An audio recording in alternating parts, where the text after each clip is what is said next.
The earliest TV show memory that I have is sitting on Grandma's floor watching Star Trek as she shared her love for Star Trek with me, and it's a love that I've continued to have up until this day. I'd like to share 3 little memories of Grandma. Jim mentioned how Grandma would sometimes bend the rules. When I was 14, the opportunity came up to go on a 10-day youth sail training voyage. The catch was that you had to be 15 to go on that voyage, so Grandma was willing to lie, and that was the only time in her life that I knew Grandma to lie. But Grandma was also ruthlessly honest. When she purchased that house in Rosebud, there was a bank error in her favour, if you like, where Grandma was actually given a title deed for 10 blocks of land in that, rather than just the 1 block of land that she was entitled to.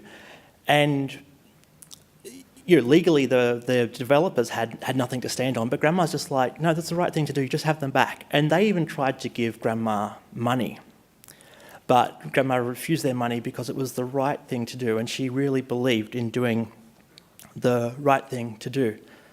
And the third memory is when, by the time Grandma moved into Colton Close, she'd lost her ability to take on new memories, and she couldn't remember anything new. But when she met Josh, she remembered Josh, and the reason she remembered Josh is that she saw that Josh made me happy, and that made her happy, and she knew it was important, so she remembered his name.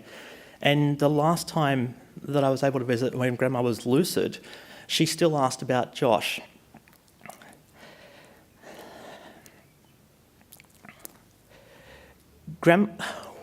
We can choose for Grandma's legacy to simply be memories which will eventually fade, or we can choose for Grandma's legacy to be a legacy of love, to be based on loving actions toward each other.